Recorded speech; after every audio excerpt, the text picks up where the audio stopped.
The Zorgan Empire had conquered countless worlds across the vastness of space. For millennia, their sleek obsidian warships had swept aside all resistance, enslaving or annihilating anyone who stood against them. With each passing century, the Zorgans grew more complacent, more assured of their unquestioned dominance over the galaxy. But there was one small blue world the Zorgans had overlooked, a young race the Empire considered too primitive and insignificant to bother conquering. The humans of Earth knew little of the interstellar civilizations beyond their solar system, or the predatory empire that cast its shadow over the stars. Zorgan commanders scoffed at the notion that the technologically and militarily inferior humans could ever pose a threat. They could not have been more wrong. While Earth seemed to slumber, blissfully unaware under the gaze of alien eyes, a rapid transformation was taking place. The brightest human minds had unlocked the secrets of the atom and cracked the genetic code. Powerful new energy sources, materials, and medicines emerged from their labs in a technical renaissance unlike any in human history. Whispers began to reach the empire of the impossible progress being made by the upstart Terrans. At first the Zorgans dismissed the reports as fantasies conjured up by paranoid frontier governors. No civilization, especially one as young and uninitiated to the galactic stage as humanity, could advance so far so quickly. It defied the natural order the Zorgans had imposed upon the stars. But the whispers only grew louder. Strange signals were detected rippling out from Earth's corner of space. Zorgan listening posts picked up transmissions in complex coded languages they could not decipher. Long-range scans showed new structures rising from the planet's surface, spaceports, shipyards, and vast cities shimmering with an otherworldly light. A blue world that had once seemed so backward was stirring. Emperor Zorgax, the supreme overlord who had reigned for centuries, could ignore the signs no longer. He dispatched a squadron of scout ships to investigate this budding terra curiosity. Their orders were to observe the humans and gauge what, if any, threat they might pose. The Zorgan commander leading the expedition had no fear of the primitive Earthlings his ships would soon encounter. After all, what could one young species, so new to the stars, do against the might of an invincible empire? The humans, he was certain, would marvel at the technological splendor of the Zorgan ships, cower in submission, and beg to serve the emperor. In a matter of cycles, Earth would kneel before Zorgax like so many worlds before it. The natural order would be restored. As the obsidian ships pierced Earth's skies, alarms blared across human defense networks. Millions of eyes turned heavenward and beheld the alien fleet glinting in the sun. The hour of revelation, the moment humankind learned for certain it was not alone, had come. But the people of Earth did not despair or surrender. They had not spent decades toiling in secret to submit to alien tyranny now. Instead, the humans activated powerful planetary defense batteries studded across the globe. Hypervelocity coil guns emerged from camouflaged silos, training their long barrels on the intruders. Swarms of drone fighters scrambled from hidden caverns beneath the oceans and mountains. Across the Earth, a species united and prepared to fight for its freedom. And on the bridge of the flagship Indomitable, Fleet Admiral Catherine who watched the Zorgan ships descend, her face etched with stern determination. She had trained all her life for this moment, to lead Earth's hitherto unseen space fleet in battle against the enemies of humankind. The men and women under her command were ready, their ships and weapons the product of the greatest minds and industry Earth had ever known. The Zorgans believed they had found just another primitive species to subjugate. They were about to discover what happens when you threaten the people of a world called Earth. Admiral who flipped open the protective cover on her command console, her finger poised over a flashing red button. One press, and the Terran warships, screaming under fusion drives, would burst from their hiding places in the asteroid belt to unleash the wrath of an awakened giant upon the enemy. "This is it," she whispered to the bridge crew around her. "Today, we show the galaxy what humanity is made of." Her finger descended. A new era was about to begin. As the Zorgan scout ships entered Earth orbit, their sensors probed the planet below, searching for any signs of the strange activity reported by the frontier outposts. At first, they saw nothing out of the ordinary, just the expected primitive infrastructure of a young civilization. The squadron commander, Zorlan Krau, allowed himself a moment of smug satisfaction. The reports had been nothing more than exaggerations and rumors, after all. But then the sensors lit up with urgent warnings. They had detected a massive energy surge from the planet's surface, followed by the launch of dozens, then hundreds of small, fast-moving objects. The Zorgan ship's computers struggled to classify them. They did not match any known human spacecraft or weapon system. "Sir, we're being targeted by some kind of projectile," one of the Zorgan sensor officers shouted. "Impact in 15 cycles." Krau barely had time to process the information before the first human weapon struck. The Zorgan ships, equipped with energy shields that could deflect the crude chemical rockets and cannons of a primitive species, were caught completely off guard by the power and sophistication of the human attack. Streams of superdense tungsten darts, accelerated to a significant fraction of light speed by the humans' coil guns, slammed into the Zorgan hulls with cataclysmic force. The kinetic energy of the hypersonic projectiles, combined with their minuscule size which allowed them to slip through the energy shields, proved devastating. 2 Zorgan ships crumpled like tin cans hit by sledgehammers, atmosphere and debris venting from gaping holes. As the Zorgans reeled, the human drone fighters swarmed in, pummeling the invaders with volleys of plasma bolts and antimatter missiles. The remaining Zorgan ships, their commander desperately trying to rally them, returned fire with their far more advanced directed energy weapons. Beams of superheated plasma lanced out at the human drones, vaporizing dozens in blinding flashes. But for each drone destroyed, 3 more seemed to take its place, an unending tide pouring from launch tubes across the earth. The Zorgan commander suddenly realized the horrible truth: the humans had known they were coming. This was no startled defense, but a coordinated ambush by an enemy that had lured them in. Krau ordered an immediate retreat, but it was already too late. A new wave of signatures appeared on the sensors, larger, more powerful, and closing fast. The human warships of Admiral Hu's fleet, the Indomitable at their head, roared out from behind the moon on plumes of blue-white fusion fire. They had waited until the Zorgans were fully committed and pinned down before revealing their true strength. The Indomitable's main cannon, a magnetically accelerated rail gun the length of a skyscraper, spoke with a thunderous roar. A 500-ton solid projectile blasted out at 15,000 kilometers per second, crossing the distance to the Zorgan flagship in less than a second.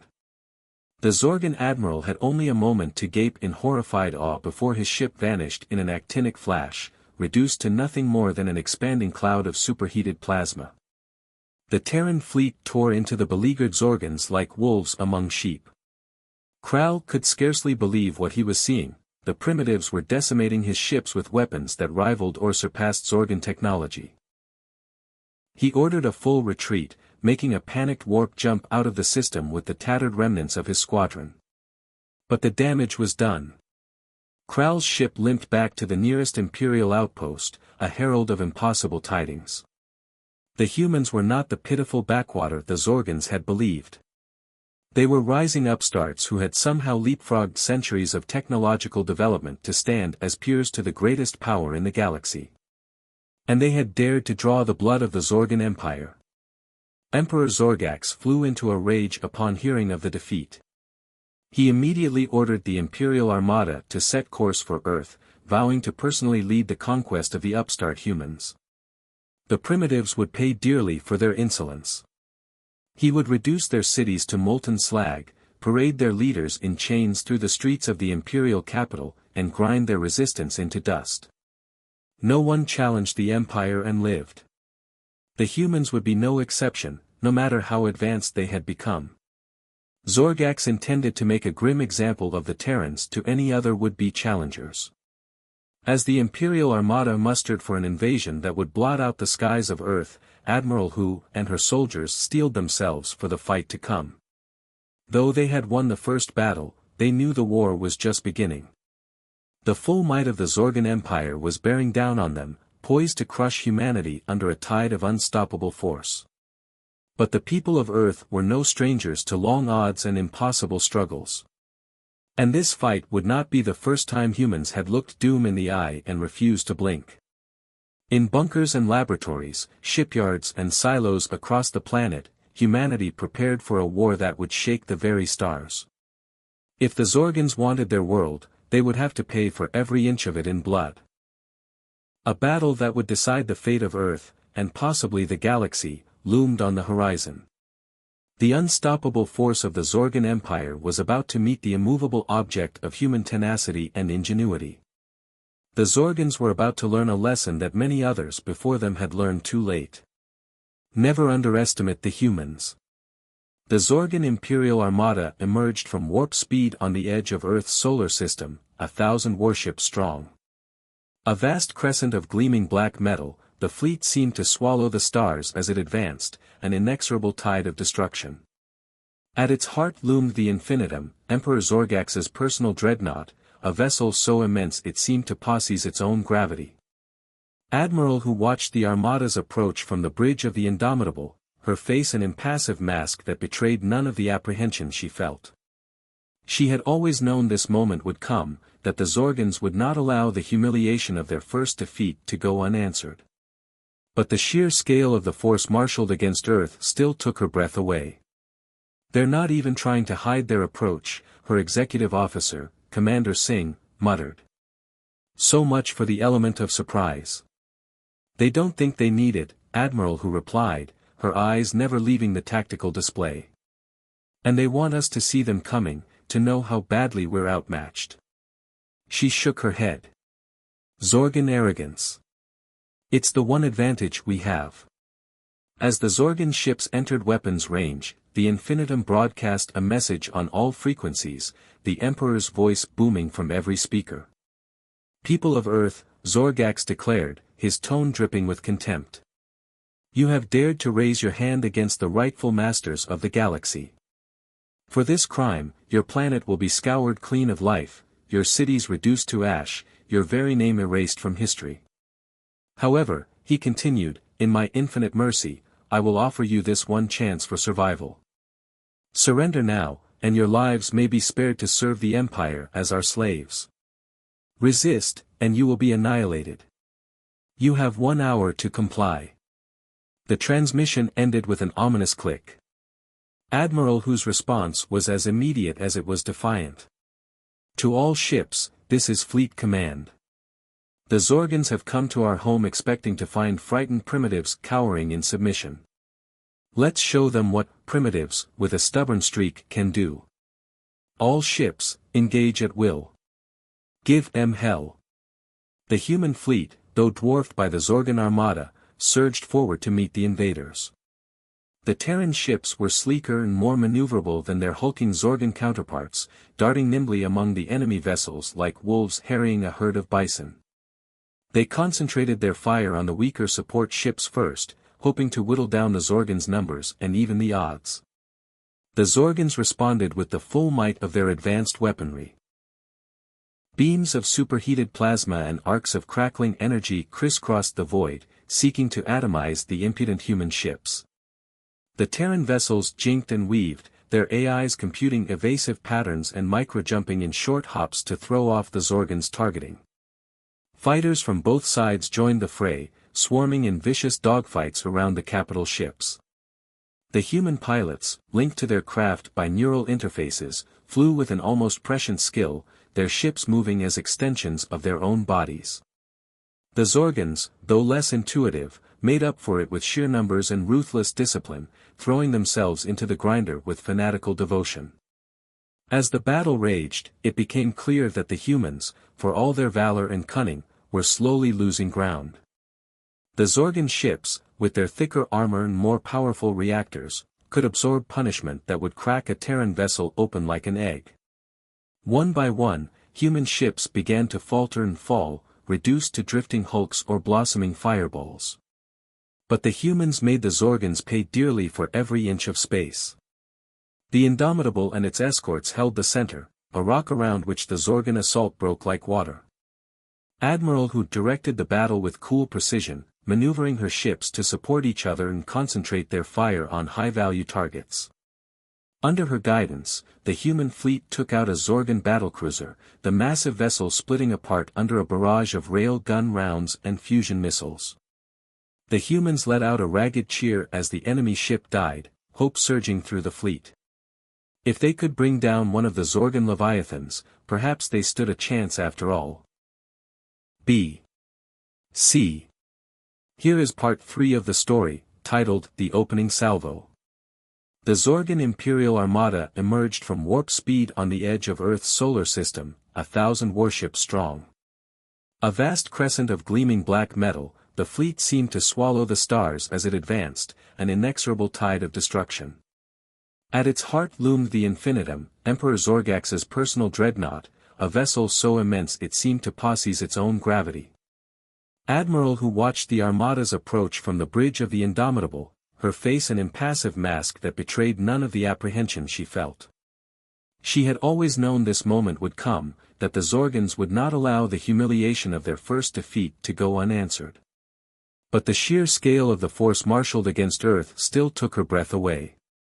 "They're not even trying to hide their approach," her executive officer, Commander Singh, muttered. "So much for the element of surprise." "They don't think they need it," Admiral who replied, her eyes never leaving the tactical display. "And they want us to see them coming, to know how badly we're outmatched." She shook her head. "Zorgan arrogance. It's the one advantage we have." As the Zorgan ships entered weapons range, the Infinitum broadcast a message on all frequencies, the Emperor's voice booming from every speaker. "People of Earth," Zorgax declared, his tone dripping with contempt. "You have dared to raise your hand against the rightful masters of the galaxy. For this crime, your planet will be scoured clean of life, your cities reduced to ash, your very name erased from history. However," he continued, "in my infinite mercy, I will offer you this one chance for survival. Surrender now, and your lives may be spared to serve the Empire as our slaves. Resist, and you will be annihilated. You have 1 hour to comply." The transmission ended with an ominous click. Admiral whose response was as immediate as it was defiant. "To all ships, this is Fleet Command. The Zorgans have come to our home expecting to find frightened primitives cowering in submission. Let's show them what primitives, with a stubborn streak, can do. All ships, engage at will. Give them hell." The human fleet, though dwarfed by the Zorgan Armada, surged forward to meet the invaders.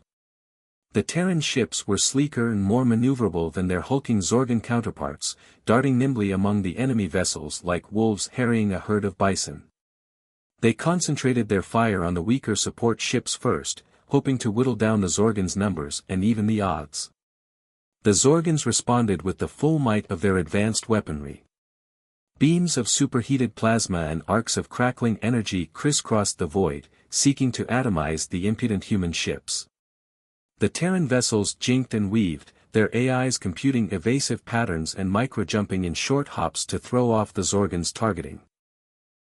Fighters from both sides joined the fray, swarming in vicious dogfights around the capital ships.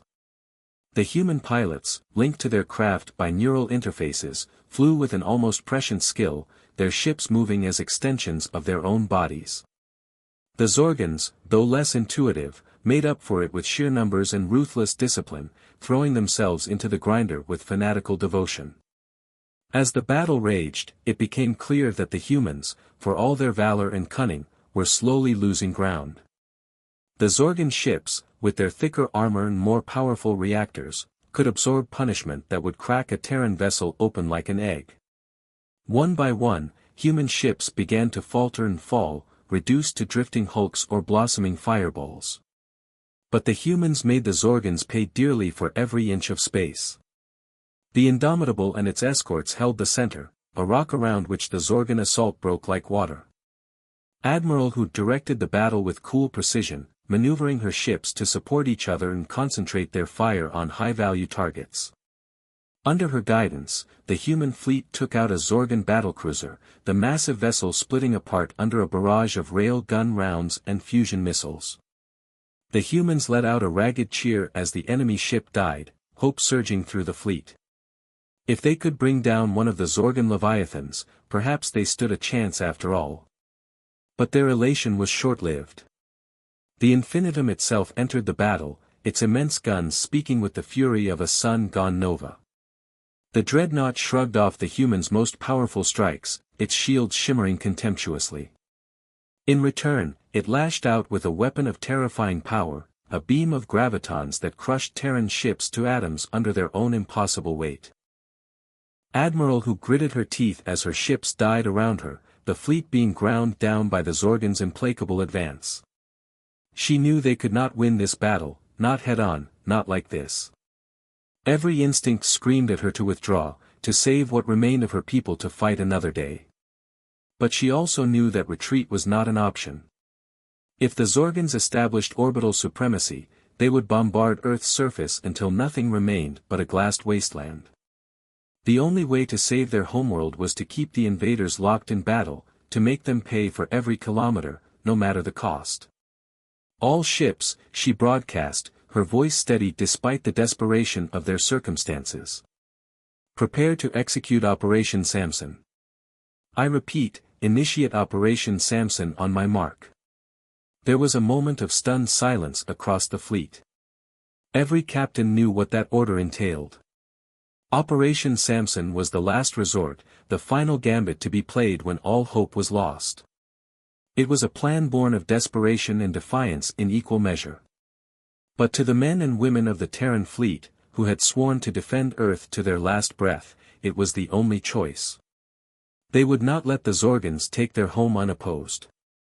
If they were to die, they would do so on their own terms, and take as many of the enemy with them as they could. Understood, Admiral, Commander Singh replied, speaking for the entire fleet. We're with you to the end. Admiral who nodded, her throat tight. Mark. As one, the human ships broke formation and went to full thrust, hurling themselves straight at the heart of the Zorgan fleet. Not to break through, not to escape, but to ram. They would turn their very vessels into weapons, sacrificing themselves to cripple the Zorgan leviathans. The Zorgans, caught off guard by the sheer audacity of the move, scrambled to reorient their guns. But it was too late. The Terran ships, their reactors overloading in a cascade of deliberate meltdowns, slammed into the Zorgan battle line in a staccato string of blinding flashes. Zorgan ships crumpled and shattered under the impact, their shields no defense against the sheer kinetic force of multi-ton vessels ramming them at relativistic speeds. The infinitum itself staggered as a Terran cruiser, its hull glowing white-hot, buried itself in the dreadnought's flank before detonating in a sun-bright fireball. The explosions ripped through the Zorgan fleet like a scythe through wheat, the shockwaves pulverizing hulls and shattering formations.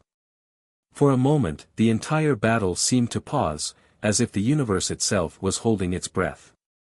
And then, in the sudden silence, a new sound emerged, a deep, rising roar that shook the very fabric of space. A sound that struck terror into the hearts of the Zorgans and ignited a fierce joy in the humans. It was the sound of Earth's true strength, the ace up humanity's sleeve, finally unleashed. A sound that heralded the arrival of a force even the Zorgans in all their endless conquests had never faced. The Terran reinforcements had arrived. And with them, they brought the wrath of an awakened giant, ready to fight for its very survival. The tide of battle was about to turn in the most unexpected way imaginable. As the light from the devastating ramming attacks faded, the Zorgan fleet struggled to regroup, their formations shattered and their ships reeling from the unexpected blow.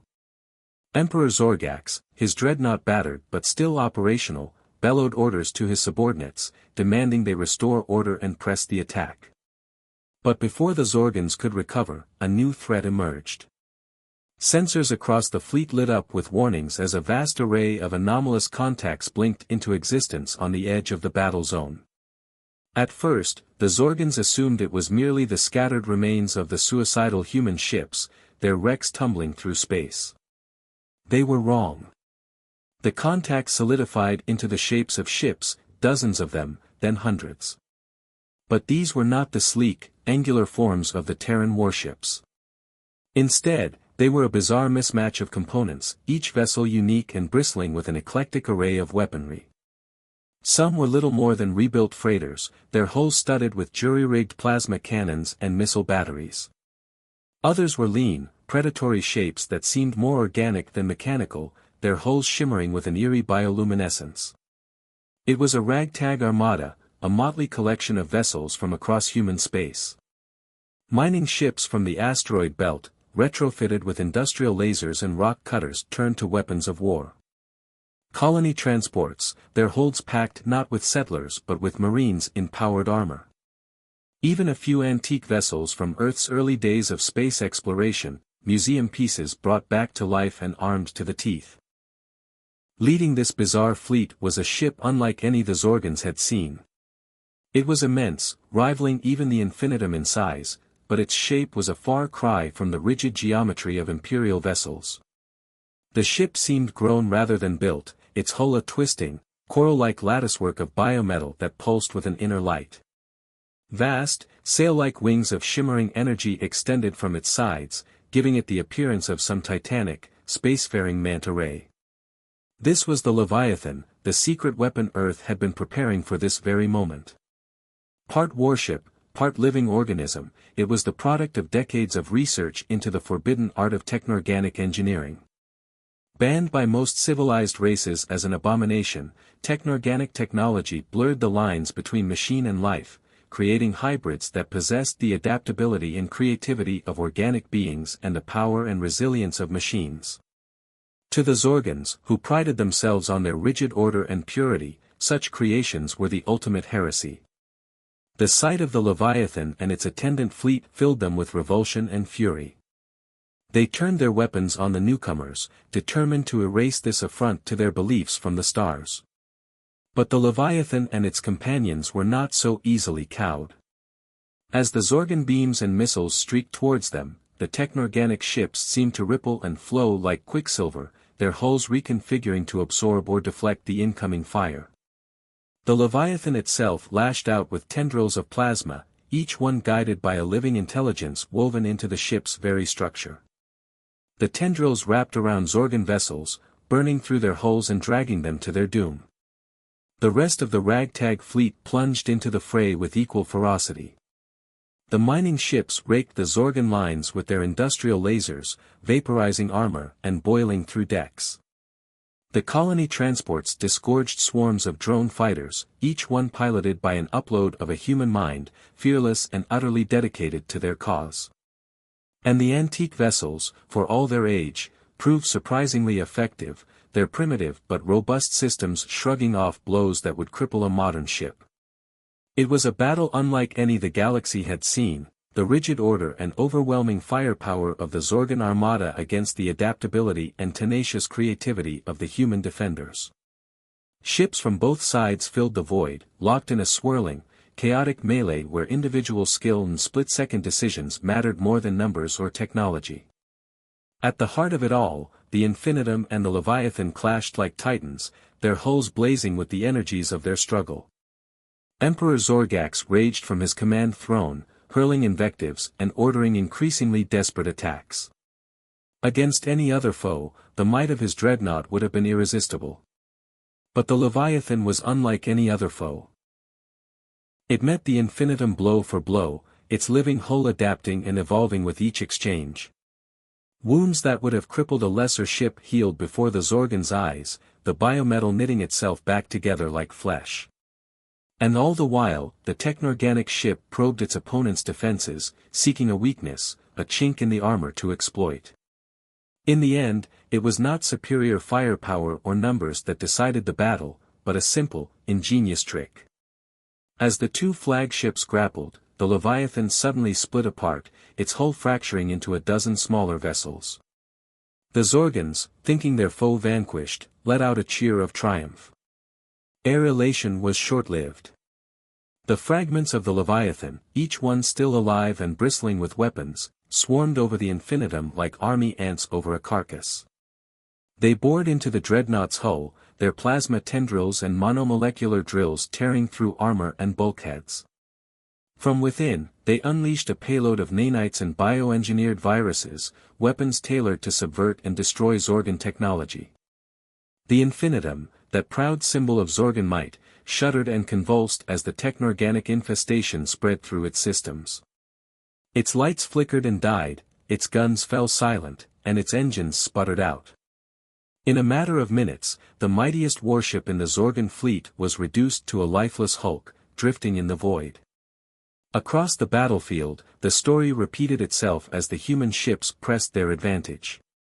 Mining lasers and drone swarms tore into the disarrayed Zorgan fleet, while the technorganic vessels wove through their lines like predators among prey. The once unstoppable armada began to crumble, ships falling one by one to the humans' relentless assault. Aboard the Infinitum, Emperor Zorgax howled in rage and disbelief as his ship died around him. This could not be happening. He was the ruler of the mightiest empire in the galaxy, the conqueror of 1,000 worlds. To be laid low by these primates, these heretics with their blasphemous technologies, it was unthinkable. But it was happening.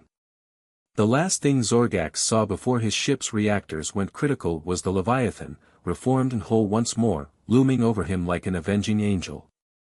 In that moment, he understood the true depths of his arrogance and folly. He had underestimated the humans, dismissed them as primitives to be crushed under his heel. And in doing so, he had sealed his own doom. The infinitum exploded in a blinding flash of light, taking Emperor Zorgax and his dreams of conquest with it. Across the battlefield, Zorgan ships fled or surrendered, their will to fight shattered by the loss of their leader. Against all odds, against an enemy that had seemed invincible, the humans had triumphed. But the victory had come at a terrible cost. The Terran fleet had been all but annihilated, the brave men and women who had sacrificed themselves to buy time for the Leviathan and its companions. Earth itself was battered and bruised, its cities in ruins and its people reeling from the Zorgan assault. Yet even in the midst of this devastation, there was hope. The humans had shown the galaxy that they would not go quietly into the night, that they would fight to the last breath for their right to exist. They had faced the nightmare of every civilization, an unstoppable, implacable foe, and through ingenuity, courage, and sheer bloody-minded tenacity, they had prevailed. The war was not over. The Zorgan Empire, for all its losses, was still a vast and powerful entity, with legions of ships and soldiers at its command. There would be retribution, reprisals, and no doubt more battles to come. But the humans would be ready. They had bought themselves a respite, a chance to rebuild and prepare for the struggles ahead. And they had sent a message, loud and clear, to the rest of the galaxy, a declaration of their determination and their refusal to submit. The age of human expansionism had begun, and the galaxy would never be the same again. In the aftermath of the brutal orbital battle, an eerie silence descended over Earth. The skies, once filled with the flashes of weapons fire and the streaking trails of debris, were now clear, save for the occasional glint of sunlight off the hulks of destroyed ships. On the ground, the people of Earth emerged from their bunkers and shelters, blinking in the unfamiliar light, their faces etched with a mix of relief, grief, and grim determination. They had survived the first onslaught, but at a terrible cost. The great cities of Earth lay in ruins, their towering spires reduced to rubble, their streets choked with the debris of shattered buildings and the wreckage of war machines. Millions had died in the brief but devastating ground invasion that had followed the orbital bombardment, as Zorgan troops, their morale shattered by the loss of their emperor, had descended on the planet in a frenzy of destruction. But the humans had not broken. Even as their cities burned and their defenders fell, they had fought on with a ferocity that shocked their alien foes. In the shattered streets and ruined buildings, human resistance fighters had waged a desperate guerrilla war, using their superior knowledge of the terrain and their sheer tenacity to bleed the Zorgans dry. They had been aided in their struggle by the remnants of the technorganic fleet, the strange, living ships that had turned the tide of the orbital battle. These vessels, their hulls scarred and battered but their resolve undiminished, had landed on Earth, disgorging armies of cybernetically enhanced warriors and swarms of attack drones to support the human resistance. Leading this unified force of human and technorganic fighters was Admiral Catherine who, the hero of the orbital battle. She had survived the destruction of her ship, the Indomitable, by the barest of margins, ejecting in a life pod moments before the vessel's reactors went critical. Now, on the surface of her embattled homeworld, she threw herself into the fight once more, rallying the resistance with her indomitable will and strategic brilliance. Under whose leadership, the tide began to turn. The Zorgans, their supply lines stretched thin and their troops demoralized, found themselves increasingly on the defensive, forced to retreat from one stronghold after another. The humans and their technorganic allies pressed their advantage, launching daring raids deep into enemy-held territory, sabotaging Zorgan infrastructure, and liberating human prisoners by the thousands. But the Zorgans were far from defeated. Though they had lost their emperor and a significant portion of their fleet, they remained a formidable force, with vast reserves of ships, troops, and material to draw upon. As the weeks turned into months, they began to adapt to the humans' tactics, deploying new weapons and strategies designed specifically to counter the resistance's strengths. Chief among these was a new breed of soldier, a nightmarish fusion of Zorgan biology and advanced cybernetics. These Cyberzorgans, as the humans dubbed them, were faster, stronger, and more resilient than any human or technorganic warrior, able to shrug off wounds that would kill a normal being and keep fighting with relentless, machine-like efficiency. Faced with this new threat, the resistance began to lose ground once more. The Cyberzorgans spearheaded a series of devastating counterattacks, retaking key strategic points and driving the humans back into their dwindling strongholds. The technorganic ships, for all their power and adaptability, proved vulnerable to a new type of Zorgan weapon, a nanoplague that infected their living hulls and turned them against their allies. As the situation grew increasingly desperate, Admiral Hu and her fellow leaders knew they were running out of options. Earth was a besieged world, cut off from its colonies and allies, its people worn down by months of constant fighting. If the Zorgans managed to fully re-establish their orbital dominance, it would only be a matter of time before they crushed the resistance once and for all. In this darkest hour, Hu and her allies made a fateful decision. If they could not defeat the Zorgans on Earth, they would take the fight to the heart of the enemy's power, the Zorgan homeworld itself. It was a desperate gamble, a last-ditch effort to strike a blow that would shake the very foundations of the Empire. To accomplish this, they would need to gather every ship, every soldier, every resource they had left. They would need to marshal the full might of the human resistance and their technorganic allies, and hurl it like a spear at the very throat of their enemy. And they would need a weapon, a trump card powerful enough to crack the defenses of a planet that had never fallen to an invader in all the long centuries of Zorgan rule. Fortunately, Earth still had one last card to play. Deep beneath the surface, in a secret laboratory untouched by the ravages of war, human scientists had been working on a project of unimaginable scope and audacity. It was a weapon that harnessed the fundamental forces of the universe itself, a device that could tear the very fabric of spacetime asunder. They called it the Singularity Engine. The product of decades of research into exotic physics and advanced engineering, the Singularity Engine was the ultimate expression of human ingenuity and desperation. In theory, it could generate a localized black hole, a point of infinite density and gravity that would consume everything in its path. If detonated on the Zorgan homeworld, it would not just destroy the planet, but erase it from existence entirely. It was a weapon of last resort, a doomsday device that the scientists had hoped would never need to be used. But with the fate of Earth and all of humanity hanging in the balance, Admiral Hu and her allies saw no other choice. They would build their Singularity Engine, and they would take it to the heart of the Zorgan Empire. It was a plan born of desperation, a gamble with impossibly high stakes. If they succeeded, they could end the war in a single, decisive stroke. If they failed, they would be annihilated, and Earth would fall, the last bastion of human resistance snuffed out forever. But the people of Earth, the stubborn, indomitable primates who had clawed their way up from the mud to the stars, did not know how to give up. They had come too far, fought too hard, to let their story end in defeat and slavery. If this was to be their end, they would face it on their feet, with weapons in their hands and defiance in their hearts.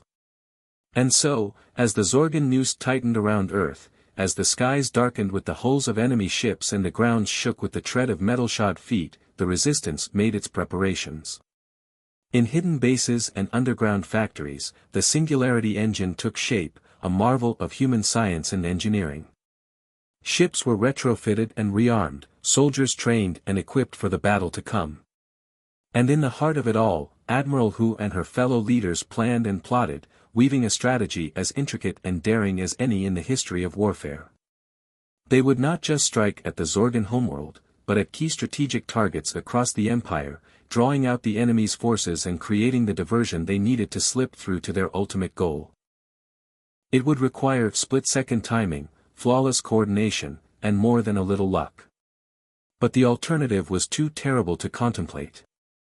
For the sake of Earth, for the sake of all the free peoples of the galaxy, they had to succeed. The stage was set for the final act of this interstellar drama, a confrontation that would shake the stars and decide the fate of worlds. The Zorgon Empire, the unstoppable juggernaut that had ground 1,000 civilizations beneath its heel, would face the full might and fury of the human resistance. And in the end, only one would be left standing. The final gambit. The plan was set, the pieces in motion. Across the breadth of the Zorgon Empire, human strike teams launched a series of daring raids, hitting key military installations, supply depots, and communication hubs. These were diversionary attacks, designed to spread chaos and confusion, to force the Zorgons to divide their attention and weaken the defenses around their homeworld. Leading the main assault force was Admiral Catherine who, her battle-scarred flagship at the head of a ragtag armada of human and technorganic ships. They made the jump to Zorgon space in a blaze of Cherenkov radiation, the twisted light of warped spacetime shimmering around their hulls. As they emerged from the jump, they found themselves face to face with the full might of the Zorgon home fleet. Thousands of ships, from nimble fighters to massive dreadnoughts, all bristling with weapons and ready for battle. At their center was a behemoth of a vessel, a Zorgon superdreadnought twice the size of anything the humans had ever seen. For a moment, the two fleets hung in space, an eerie calm before the storm. Then, with a silent signal from Admiral Hu, the human ships surged forward, weapons blazing. The Zorgons responded in kind, and the void erupted in a maelstrom of fire and fury. It was a battle unlike any the galaxy had ever seen. The humans and their technorganic allies fought with a desperate, unyielding ferocity, hurling themselves against the Zorgon lines with reckless abandon. Their ships danced and wove through the enemy fire, their living hulls adapting and evolving to counter every new threat. But the Zorgons were fighting on their own turf now, with all the vast resources of their homeworld at their back. For every ship the humans destroyed, two more seemed to take its place, an endless tide of reinforcements pouring from the planet's orbital shipyards and defense platforms. At the heart of the battle, Admiral Hu's flagship grappled with the Zorgon superdreadnought, the two titanic vessels trading world-shattering blows. The human ship was outgunned and outmatched, its hull buckling under the relentless assault. But it fought on with a stubborn, unyielding courage, buying time for the real strike force to make its move. For even as the battle raged in space, a small, stealthy ship was making its way down to the surface of the Zorgon homeworld. Aboard it was a hand-picked team of human and technorganic warriors, the best of the best, each one willing to lay down their lives for the mission. And in the ship's hold, carefully cradled in a web of containment fields and fail-safes, was the Singularity engine. Their target was the Imperial Palace, the heart of the Zorgon regime. If they could breach its defenses and detonate the Singularity engine at its core, they could decapitate the Empire's leadership and throw its forces into disarray. It was a desperate gambit, but one that could turn the tide of the war in a single stroke. As the strike team made their final approach, the space battle reached a crescendo. Admiral Hu's flagship, its weapons depleted and its hull on the verge of collapse, made a final, desperate charge at the Zorgon superdreadnought. It was a suicide run, a sacrificial play to create one last distraction. The two ships collided in a titanic explosion, a new sun blooming in the darkness of space. The shockwave rippled outwards, engulfing nearby vessels and sending both fleets reeling. For a brief, pivotal moment, every eye and sensor was focused on that cataclysmic fireball. And in that moment, the strike team made its move. They hit the Imperial Palace like a thunderbolt, blasting through its outer defenses and plunging into its labyrinthine depths. Every step was a battle, every corridor a gauntlet of fire and blood. The Zorgons fought with the ferocity of cornered animals, determined to protect their sovereign to the last. But the strike team was unstoppable, driven by a determination that transcended mere courage. They carved a path of destruction through the palace, a trail of shattered bodies and broken machines leading ever inward. Finally, they reached the throne room, the sanctum sanctorum of the Zorgon regime. There, on a raised dais of obsidian and gold, sat the new Zorgon emperor, a towering figure in ornate battle armor. Around him stood his elite guard, the most fearsome warriors in the empire. What followed was a battle for the ages, a clash of titans in the heart of the enemy's power. The strike team fought like demons, their weapons flashing and their bodies moving with superhuman speed and grace. The Zorgon guard matched them blow for blow, their armor shrugging off hits that would have felled a lesser being. But in the end, it was the humans who prevailed. With a final, desperate charge, they broke through the guard and reached the Emperor himself. The Zorgon sovereign fought with the strength of desperation, his blade a blur of light, but it was not enough. A human warrior, a scarred and grizzled veteran of 100 battles, closed in and struck the final blow. As the Emperor fell, the strike team activated the Singularity engine. There was a moment of eerie calm, a silence that seemed to stretch into eternity. Then, with a roar that shook the foundations of the palace, the device unleashed its power. A vortex of pure darkness, a hole in the fabric of reality itself, blossomed at the heart of the throne room. It expanded with terrifying speed, consuming everything in its path, the fallen emperor, his shattered guard, the very walls and floors of the palace. The strike team, their mission complete, could only watch in awe as they were engulfed by the maelstrom. The singularity grew and grew, an unstoppable force of nature. It consumed the palace, the city, the very planet itself. The Zorgon homeworld, the seat of galactic power for millennia, was simply erased from existence, vanishing into the black hole's insatiable maw. Across the empire, Zorgon forces reeled in shock and confusion as their command and control crumbled. Some fled, some surrendered, some fought on in desperate, disorganized clumps. But the back of the Zorgon war machine had been broken, its heart torn out by the sacrifices of Earth's bravest. In the end, it was not superior technology or numbers that had won the day, but the indomitable will and courage of the human spirit. Against impossible odds, against an enemy that had seemed invincible, they had prevailed. The war was over. The Zorgon Empire, that vast and terrible entity that had ground the galaxy beneath its heel, was no more. In its place, a new order would arise, one shaped by the values and ideals of Earth and its allies. There would be challenges ahead, struggles to rebuild and heal, to forge a lasting peace out of the ashes of war. But the people of Earth, the stubborn, brave, brilliant souls who had stared into the abyss and refused to blink, would face those challenges as they had faced every other, together, unyielding, indomitable. For they were human, and they had shown the galaxy the true meaning of courage. They had looked the nightmare in the eye and refused to back down, refused to give in, no matter the cost. And in doing so, they had changed the course of history forever. The end.